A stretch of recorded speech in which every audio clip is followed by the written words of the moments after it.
E aí, pessoal? Preparados para mais um mergulho? Dessa vez, vamos fundo na história da família Garcia Miranda. E, pelo que eu vi dos documentos, essa família tem cada história, hein? Saíram da Espanha rural no final do século XIX e foram direto para o Brasil do café. Uma baita aventura.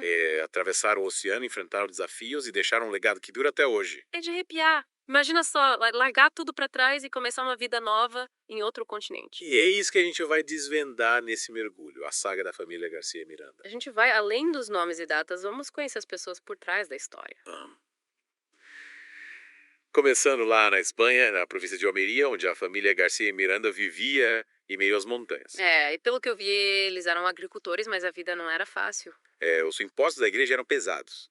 Eles tinham que dar boa parte da colheita para os padres, imagina só. Puxa, devia ser frustrante trabalhar tanto e ter que entregar tudo. E teve uma história que um primo deles contou. É. Parece que de tão revoltados eles arrancaram as mudas da parte da plantação que ia para a igreja. É mesmo. E mandaram os padres plantarem eles mesmos. Que audácia, hein? Nossa. Mas dá pra entender a frustração deles, né? Total. E essa dificuldade toda, essa vontade de ter uma vida melhor, provavelmente foi o que os impulsionou a vir pro Brasil. Ah, faz sentido. O Brasil era visto como a terra das oportunidades, né? Exatamente. E em 1897 eles embarcaram no vapor Resalpers, em Málaga, rumo a Santos, em São Paulo. Olha, eu tenho aqui a lista de passageiros, quer dar uma olhada? Claro. Nossa, aqui tem o Luiz Garcia Martins, o patriarca da família, 36 anos, agricultor. Isso. E a esposa dele, Antônia Miranda Sanches, 37 anos. E os 5 filhos. Ignácio, Dolores, Marciana, Juan e José. Uma família grande em busca de um futuro melhor. E você viu que a lista menciona quem financiou a viagem? Que legal. É mesmo? Isso aqui era um parente distante, um amigo. Um mistério a ser desvendado. Adoro. E chegando em São Paulo, eles foram para Sarandi, perto de Batatais, trabalhar numa enorme fazenda de café. Nossa, que mudança, hein? Das montanhas da Espanha para as plantações de café do Brasil. E parece que a vida por lá não era fácil. Alguns imigrantes acabaram voltando para a Espanha desiludidos. Mas a família Garcia Miranda decidiu ficar, né? Eles eram resilientes, queriam Ah. construir uma vida nova aqui. Que garra. Mas, infelizmente, em 1901, um dos filhos, o José, faleceu com apenas 15 meses de idade. Que triste. É uma perda difícil para a família, que ainda estava se adaptando à nova vida. E tem um detalhe curioso no registro de óbito do José, ele menciona Franca como local de nascimento. É mesmo. Então a gente não Pois sabe é. ao certo se ele nasceu no Brasil ou na Espanha antes da família emigrar. Mais um mistério.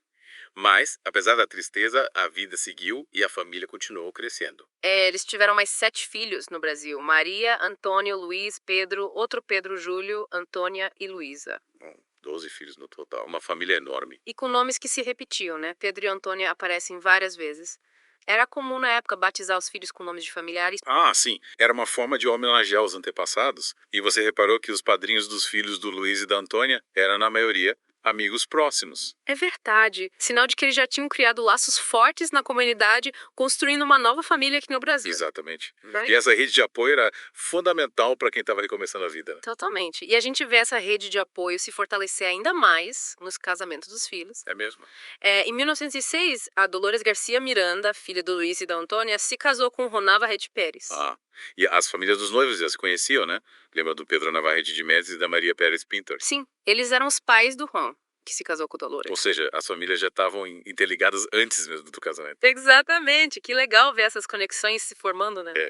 Essa história se repete em 1910, quando Ignácio e a Marciana, dois filhos do Luiz e da Antônia, se casaram no mesmo dia. Um casamento duplo. E os escolhidos também eram de origem espanhola. Maria del Carmen Oller, Granado para o Ignácio, e Ramon Samón López para Marciana. Parece que manter os laços com a cultura espanhola era importante para eles. Sem dúvida. Mas, apesar dessa união familiar, a vida não era fácil. Um primo deles contou que a família Garcia Miranda enfrentou muitas dificuldades trabalhando nas fazendas de café. Eles trabalharam na fazenda do Toquinho Junqueira, em Pedregulho, mas o ambiente era duro, com fiscal super rigoroso. E a situação ficou tão ruim que eles decidiram ir embora. E para onde eles foram? O Luiz Garcia Miranda arrendou terras da família Diogo na fazenda do Zé Branquinho para plantar batatas. Nossa, e como era a vida por lá? Olha, pelo que o primo contou, eles tiveram que arar um alqueire de terra só com enxadas. E se alimentavam basicamente de fubá e beldroga. Que difícil. Mas eles eram determinados, queriam juntar dinheiro para comprar suas próprias terras. Conseguiram. Conseguiram. A gente descobriu que eles se estabeleceram na fazenda Pouso Alto, em Cristais Paulista. Que legal. Vários registros da família de nascimentos e óbitos aconteceram nessa fazenda a partir de meados da década de 1930. Sinal de que a fazenda Pouso Alto se tornou o lar definitivo da família. Que história emocionante, eles viveram tanta coisa. A vida difícil na Espanha, a aventura da imigração, a luta para construir uma vida nova no Brasil. É verdade, uma história de superação que se mistura com a própria história do nosso país. E essa história ainda não acabou. Os descendentes da família Garcia e Miranda se espalharam por São Paulo e até pelo Paraná. Construíram suas próprias famílias e o legado deles continua vivo até hoje. Sobre famílias, você viu quantos filhos o Luiz e Antônia tiveram? 5 na Espanha, 7 no Brasil, 12 filhos no total. É mesmo? Uma família enorme, cada um com sua história, seus desafios, suas conquistas. Que nem um rio, com vários afluentes, cada um seguindo o seu caminho. E que bonito isso. E que tal a gente explorar alguns desses afluentes? A vida de alguns dos filhos, por exemplo. Boa. O Antônio, um dos trigêmeos nascidos em Franca em 1903, faleceu em 1983 com 80 anos. Seria legal saber mais da vida dele, né? Seus sonhos, suas lutas, quem sabe um dia a gente descobre. A pesquisa genealógica é assim, sempre tem mais pra descobrir e às vezes mais mistérios também. Que nem a história do Pedro, outro trigêmeo. É meio confusa. Verdade. Um dos Pedros faleceu bebê entre 1903 e 1905. Mas aí em 1905 nasce outro Pedro que faleceu jovem, em 1928. É como se o destino tivesse pregado uma peça. E o mais curioso é que os dois Pedros tiveram os mesmos padrinhos. Pedro Navarrete Jimenez e Maria Pérez Pintor, pais do Navarrete Pérez que casou com a Dolores. Caramba. As famílias eram muito unidas mesmo. E essa união devia ser importante para enfrentar os desafios, né? Estavam num país novo, recomeçando a vida. Sem dúvida. Precisavam um do outro para se apoiar, compartilhar as coisas, celebrar as vitórias. Falando em vitórias, a gente não pode esquecer do Júlio, nascido em Restinga, em 1906. Ele faleceu em 1980, com 74 anos. Mais um exemplo dessa geração que nasceu no Brasil e trilhou seu caminho. E Antônia, nascida em Franca em 1908, viveu até 1906, 88 anos. Impressionante. E a Luísa, a caçula, nasceu em Guapuã em 1911. Mas não sabemos a data do falecimento dela. Mais uma peça que falta no quebra-cabeça.